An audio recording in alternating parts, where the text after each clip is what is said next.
There is a certain kind of person who falls in love the way others fall from heights. They meet someone and something ignites inside them. Not peace. Not safety. Something more like fire. A pull so overwhelming they mistake it entirely for destiny. But the one they have chosen cannot truly love them back. Warmth comes in pieces. Closeness disappears without warning. And still they stay, pouring themselves into a relationship that gives just enough hope to make walking away feel completely impossible. But if you know someone like this, or if you are someone like this, please stay. Because what looks like a pattern of poor choices is actually a psychological blueprint, written long before they ever met this person. One they did not choose. Today we are going to decode the psychology of people who keep falling for those who cannot love them back. Why their brain seeks this specific kind of pain. How it shows up in daily life. And what they can finally do to break this invisible cycle. So why does this happen? Why do some people seem drawn toward partners who are emotionally unavailable or incapable of real intimacy? The answer lives in two very different origins. Two roads that arrive at the same aching, exhausting destination. One is wired. One is learned. The first group is born with sensory processing sensitivity, or SPS. These are highly sensitive persons, HSPs, whose nervous systems process emotional experience at extraordinary depth. They detect unspoken tension and hidden longing far more intensely than others. For them, intensity has always felt like love. The second group learned this pattern in childhood. Imagine a small child with a parent who is sometimes warm and sometimes cold. That child learns love is something uncertain, chaste, earned through effort. Instability quietly becomes their internal template for what intimacy is supposed to feel like. The amygdala, the brain's emotional alarm and reward center, is the key structure here. In both groups it has been conditioned to link tension and uncertainty with the feeling of love. When things feel calm, the brain barely stirs. Uncertainty makes it ignite completely. So chasing became comfort. Uncertainty became home. The nervous system learned that emotional unavailability was simply what love looked like. Not a warning sign. A familiar room. The brain keeps returning to what it already knows, again and again, even when what it knows is pain. So in adult life, they do not choose unavailable partners because they enjoy suffering. They choose them because the feeling registers as home. The brain craves the known above everything else. Even when the known is a cage with a door that never truly opens. The first sign is that they are pulled toward people who feel like unsolvable puzzles. Something about emotional mystery activates them in a way that safe love simply cannot reach. A warm, open person feels flat. Less real. Not quite worth pursuing in the same way. Picture two people showing interest in the same person. One is kind and consistent. The other is magnetic but distant, offering warmth in small doses. The second gets all the attention. The first is quickly forgotten. The brain chose familiarity over safety, and does not even notice. The reason is dopamine. Unpredictable reinforcement, warmth sometimes and silence other times, creates far more dopamine than consistent love ever could. The brain chases this variable reward like a hand reaching endlessly into a slot machine. Neuroscientists call it intermittent reinforcement. It is profoundly addictive. They wait for messages that may not come. They analyze silence like a code. This analysis paralysis takes over their thinking, spinning every detail. They are not addicted to the person. They are addicted to the uncertainty, to the almost, to the not yet. The second sign is that they confuse intensity with intimacy. They feel most alive when there is longing, turbulence, and emotional electricity between them and another. A steady relationship feels hollow. A chaotic one feels profound. Somewhere inside, they learned that love must always cost something. Imagine someone whose partner runs hot and cold. 1 week treasured. The next, invisible. Instead of leaving, they grow more attached. The inconsistency does not repel them.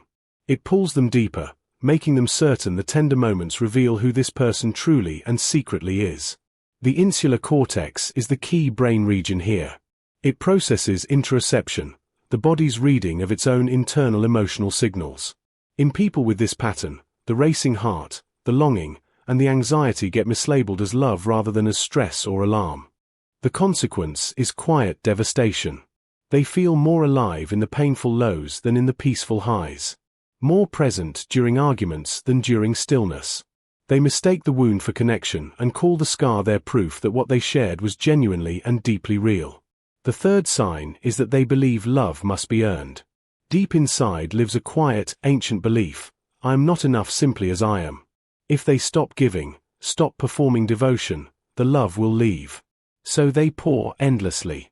They never allow themselves to rest. Picture someone who always overgives. They remember every detail, cancel their own plans, say yes when their body says no. They do not do this from generosity alone. They do it from fear.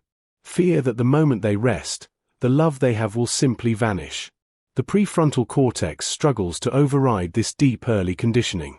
The attachment system, shaped in childhood, keeps sending one signal: earn it, prove it, do not stop. Psychologists call this anxious attachment. It does not live only in the mind. It lives inside the body. They exhaust themselves for people who accept without returning. The more they give, the further the unavailable partner drifts. Because someone who cannot love back is not waiting to be convinced. No amount of giving can open a door that has never had a handle. The fourth sign is that they explain away every red flag. When instinct says leave, something in them quiets that voice and offers an explanation instead. Stories for the silence. Generous interpretations of behavior that deserves no generosity from anyone. They defend what cannot be defended. They say things like, he is just afraid. She loves differently. He needs more time. They become defense attorneys for people who never asked to be defended. Their empathy, one of their greatest gifts, becomes the exact mechanism that keeps them locked inside the wrong relationship. This connects to the brain's default mode network, or DMN. Powerful mirror neurons and the DMN together create extraordinary social simulation. They imagine their partner's inner world far more generously than facts could ever support. Every painful gap fills with hope, with patience, with willingness to stay. The emotional consequence is a slow erosion of their own reality. They doubt what they saw. Reframe what hurt them. Their theory of mind becomes a kind of cage, constantly understanding others while losing the thread of what they themselves are truly feeling inside. And here is what most people never stop to realize. This is not weakness. This is not poor judgment or broken instinct. This is a loyal nervous system doing exactly what it was trained to do. Protecting someone who once needed protection. The protection simply became the prison. The fifth sign is that calm love feels fundamentally wrong. When someone genuinely available appears, warm and consistent and emotionally present, something inside them disconnects. The relationship feels too easy, too still. The absence of anxiety feels, strangely and painfully, like the complete absence of love itself. Think of someone who meets a truly kind partner. Consistent. Clear. Does not disappear. Within weeks the person feels inexplicably restless. Something seems missing. They call it a lack of chemistry. What is actually missing is cortisol. The nervous system grieves the loss of familiar danger. This is hypervigilance converted into a romantic template. Their nervous system became so calibrated to emotional danger that peace registers as threat. The amygdala, trained to stay on alert, interprets calm as something wrong. Stillness, for a brain raised in unpredictability, feels profoundly and deeply unsafe. So they leave good love. Stay in painful love. They wonder endlessly why the right person never seems to come. What they cannot yet see is that the right person has appeared before, but their inner system refused entry. The door was always locked from the inside. So what can they do?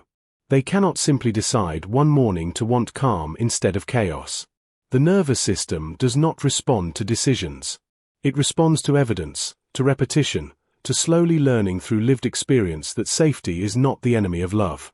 There are 3 freeing principles that can begin to shift this pattern. Not overnight. Not without real resistance. But with honest practice and the courage to feel deeply uncomfortable while choosing differently, these principles can slowly rewrite a blueprint written before they were old enough to choose anything. The first principle is learning to separate excitement from love. When the electric, hungry pull appears, they must pause and ask, is this love, or is this my nervous system recognizing familiar danger? Metacognition, the practice of observing one's own thinking, slowly creates the gap that transforms everything. The second principle is sitting with the discomfort of being loved well. When a consistent person appears and restlessness follows, that feeling is not a reason to leave. It is a signal to breathe through it. Therapy teaches the nervous system that safety is survivable and beautiful. The third principle is grieving the original wound.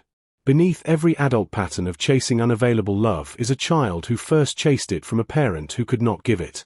Until that grief is named and truly honored, the adult will keep reenacting the same story. When they begin practicing this letting go, something remarkable happens. The intensity they once needed to feel alive slowly softens. They find real connection in stillness. They choose people not for the hunger they create, but for the peace they genuinely offer. Peace finally feels like enough. They move from being a moth circling a flame, alive only near what might destroy them, into something steadier. A candle themselves. Warm. Grounded. Giving light not from desperation but from wholeness. That is the real transformation. Not finding the right person. Becoming someone who can finally receive one. These are people who think deeply, feel intensely, and love with a devotion most people never come close to offering. Their capacity for love is not the problem. The direction of that love is. And the moment they redirect it, first toward themselves, everything begins to shift. If this feels familiar, leave a comment below and share which sign fits you most. Was it the pull toward puzzles?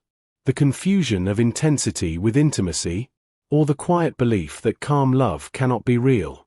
Your words might be the exact mirror someone else needs to see themselves clearly. If this video helped you feel lighter or less alone in this pattern, please press like and share it with someone who needs to hear this today. Thank you so much for watching. Do not forget to subscribe. You are not broken. You are beginning, at last, to truly understand yourself.